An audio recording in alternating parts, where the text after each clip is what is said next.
అందరికీ నమస్తే అండి. మాజీ ముఖ్యమంత్రి వైసీపీ అధినేత జగన్మోహన్ రెడ్డి గారు ఈరోజు ఒక ప్రెస్ మీట్ పెట్టారు. నిజానికి ఈ ప్రెస్ మీట్లో ఆయన చెప్పిన అంశాల మీద నేను ఒక వీడియో ఇందాక చేశాను. అందులో ఒక వ్యాలిడ్ పాయింట్ మర్చిపోయాను, వదిలేశాను. ప్లస్ కొంచెం డిఫరెంట్ పాయింట్ ఒకటి ప్రస్తావించాడు ఆయన. అసలు రాహుల్ గాంధీ గారు ఈ ఓటు చోరీ అంశం ఉంది కదా, దాని మీద జగన్మోహన్ రెడ్డి గారు ప్రస్తావించారు. నేను ఇందాక వీడియోలో ఈ విషయం మాట్లాడలేదు. సో ఇక్కడ ఒక మీడియా ప్రతినిధి అడిగారు, ఓటు చోరీ పేరిట ఇండియా బ్లాక్ చేపట్టిన ర్యాలీకి దూరంగా ఎందుకున్నారు అని ఒక మీడియా ప్రతినిధి జగన్మోహన్ రెడ్డి గారిని ఈరోజు అడిగితే, ఓట్లు చోరీ అయ్యాయని మాట్లాడే రాహుల్ గాంధీ ఏపీ గురించి ఎందుకు మాట్లాడు? ఎన్నికలకు సంబంధించి దేశంలోనే 12.5% తేడా ఉన్నది ఏపీలో మాత్రమే. అంటే పోలింగ్ నాటికి కౌంటింగ్ నాటికి 48 లక్షల ఓట్లు ఎలా పెరిగాయి? ఏపీ కాంగ్రెస్ ఇన్ఛార్జ్ మాణిక్యం ఠాగూర్ ఏ రోజైనా చంద్రబాబు గురించి మాట్లాడా? కానీ నా గురించి మాట్లాడుతున్నాడు. ఏపీలో జరుగుతున్న అక్రమాలపై ఏ రోజైనా మాట్లాడా? కాంగ్రెస్ అధిష్టానంతో చంద్రబాబు టచ్లో ఉన్నారు. రేవంత్ ద్వారా రాహుల్ గాంధీకి టచ్లో ఉన్నారు. ఏపీలో ఎన్నో స్కాములు జరుగుతున్నాయి. అమరావతి నిర్మాణం పెద్ద స్కాము, పీపీఎల్లో కూడా అక్రమాలు జరుగుతున్నాయి. వాటి గురించి కాంగ్రెస్ మాట్లాడట్లేదు అని చెప్పి రాహుల్ గాంధీ గారు రాహుల్ గాంధీ గారు వైసీపీలో ఉన్న కొంతమందిలాగా అజ్ఞాని కాదని నేను అనుకుంటున్నాను. నా అభిప్రాయం.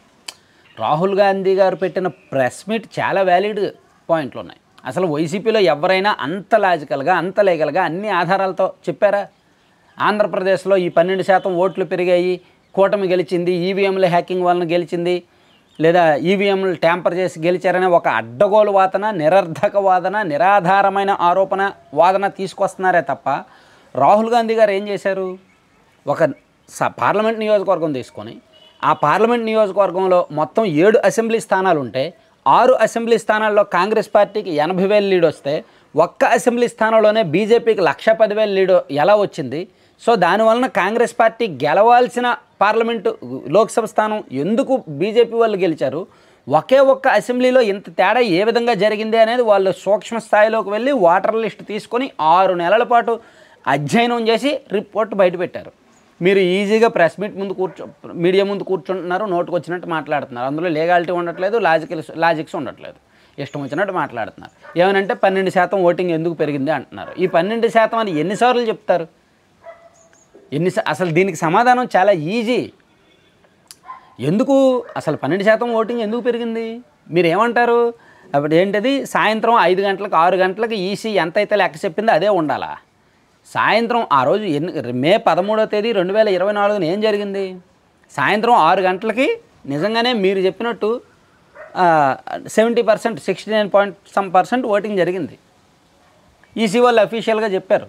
కానీ నెక్స్ట్ డేకి 82% ఎందుకైంది అనేది కదా మీకు ప్రశ్న. ఎందుకైంది? సాయంత్రం 6 గంటల తర్వాత లైన్లో చాలామంది ఉన్నారు కదా, వాళ్ళందరిని వెళ్ళిపోమంటారా?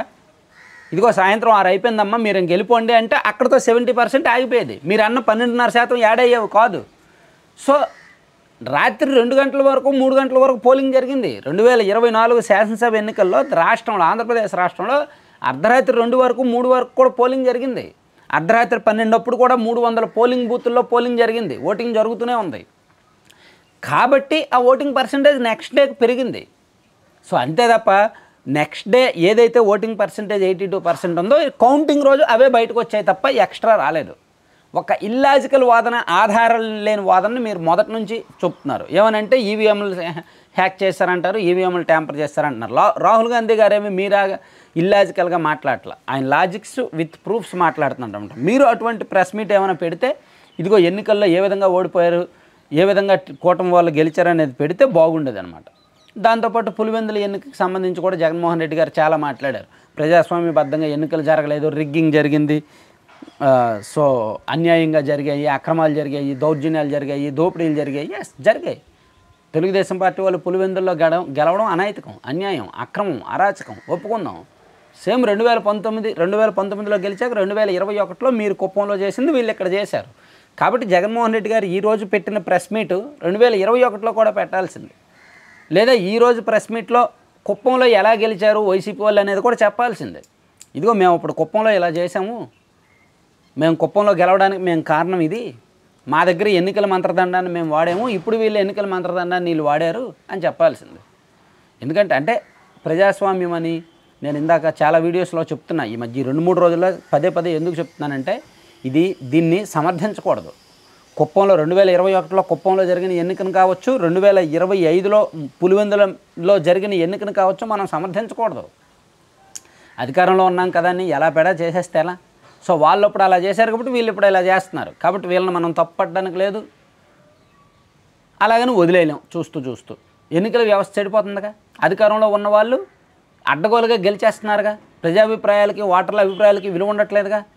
దీనివల్ల ఎవరికి నష్టం? నిజంగా ప్రజాస్వామ్యానికి నష్టం, నిజంగా రాజ్యాంగానికి నష్టం. ఈ మాటలు ఎవరు చెప్పాలి? ప్రజాస్వామ్యానికి నష్టం, రాజ్యాంగానికి నష్టమని జగన్మోహన్ రెడ్డి గారు చెప్తారా? వైసీపీ వాళ్ళు చెప్తారా? వాళ్ళకేం సంబంధం? అసలు ప్రజాస్వామ్యానికి నష్టం చేసిందే వాళ్ళు కదా కుప్పంలో అప్పట్లో.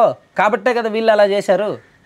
సో ఇక్కడ జగన్మోహన్ రెడ్డి గారు ప్రెస్ మీట్లో ఈ కుప్పం ఈ పులివెందుల ఎన్నిక గురించి అయితే సబ్జెక్టే కాదు, దాని గురించి మాట్లాడాల్సిన అవసరం లేదు. వైసీపీ వాళ్ళు ఎవరికి దాని గురించి మాట్లాడాల్సిన అవసరం లేదు. ఇంక వదిలేయచ్చు, మర్చిపోవచ్చు దాని గురించి. వేరే రాజకీయాలు వేరేవేవో చెప్పుకోవచ్చు.